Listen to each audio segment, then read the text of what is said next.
halkani waa ntuulada balanbaal oo ka tirsan deegaanada hoos yimaada degmada garadag waxa ku nool in ka badan 500 oo qoys oo barakacayaal oo kamid ah dadkii abaarihii dalka soo maray xoolahoodii ku waayay waxa haysata duruufa adag ma haystaan adeegyada asaasiga ah nolosha bulshada sida caafimaadka waxbarashada biyaha iyo waliba hoyga iyo manfaca laquuto waxayna sheegeen inay ka rajo gaaban yihiin noloshooda taasna ay sababtay abaarta baahsan ee ka jirta gobolka Sanaag iyo caydnimadu waxayna baaq degdeg u direen xukuumadda Soomaaliland iyo cid kasta oo baahidooda wax ka qaban karta inay soo caawiyaan waxana hadaladoodii kamid ahaa ay noogu tin waraysi inaan naga duubto waxaanu ka warramaynaa waxyaabaha wacyiga jira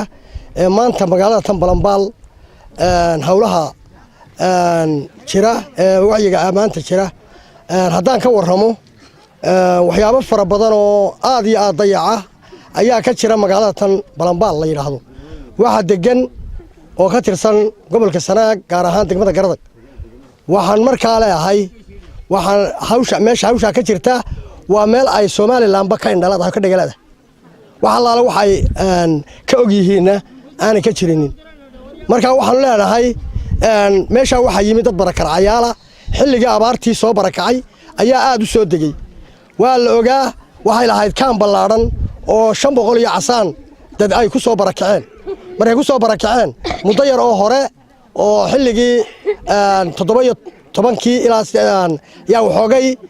dawladii hore ay ahayd ayaa waxoogay la siisiyay oo waxoogay ma garanaysa gacan qabada lagu siiyay ka bacdi intii ka dambeysay waa la ilaaway dadkaas oo meeshii baa la gatay waxaanu markaa ka warbixinaynaa dadka caynkaas ah ee halka lagu dhaafay ee aan wax warbixina iyo wax kale toona aan laga warhaynin de kulay dawladdu iyo de ma garanaysaa cidda haysa maamulka iyo argabaan ku naalaado meelna galbeed naga xigto markaas la ajigeed waxaanu nahay ma garanaysaa dad iska go'doon oo meel iskaga jira waxaanu leenahay aan u sheegaynaa hay'adaha caalamiga bulshada dadka dawladda hay'adaha waxaanu u sheegaynaa dadka halka jooga de kulay cidna oo maqnacalna oo qodna la yiri de xil idinku baydu ku hayaan xil idinka oo baydu ku hayaan hadda saa ku lowdana idinku baydu ku hayaan waxaan leeyahay madaxweynaha waxaan leeyahay deegaan loo eego cabiraan saasoo kale dadka arkaysaan waa dadkii caydhoobay iyo dadkii ku soo barakacay abaartii ballaanayd deegaanka balanbaal dadka 4 bilood oo sanadkii ugu horeeyay abaarta baa la saaciiday hay'adaha Oxford iyo Kayr baa saaciiday inta ka dambeysay baahidoodii waa la ilaaway maanta waxa ugu daran waxa weeyaan waa haraadka iyo cuntada iyo baahida dhammaanteedba ayaa haysa saasoo kale xagga deegaanka marka laga hadlo magaalaha marka loo eego malaha bar caafimaad haba yaraatee markiina lagama helo saasoo kale ka sii aan baqaado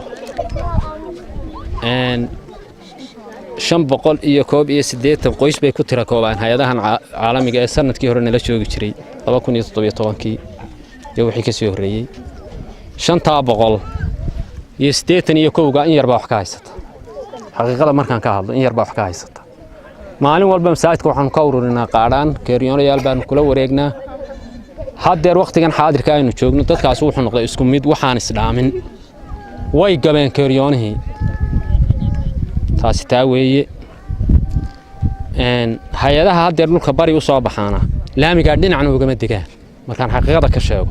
laamiga dheer dhinacna ugama degaan taasina taa weeye dhammaan dawladda munisabbiixi iyo xisbiyada qaranka hay'adaha caalamiga ee deeq bixiyaasha dhammaan waxaan ka codsanaynaa 581 qoys ee haddeer sinmay in si degdeg wax loola soo gaaro haddii aan si degdeg wax looga soo gaarin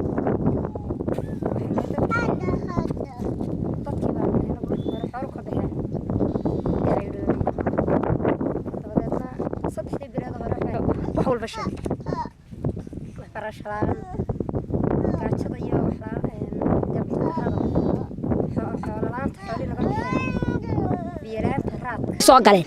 baadlaan iyo biiraan nin dhergac maleesha markaanu baadlaan iyo biiraan baan haysata waxa hay'ado oo hadda noo yimaada sanadan cusub ma jireen maxay hayto dadka haraad iyo gaajo iyo halaabadaro intoo haysata waxaanu doonaynaa goob caafimaad ma lihin oo goob waxbarasho wanaagsan ma lihin oo maxay haytooy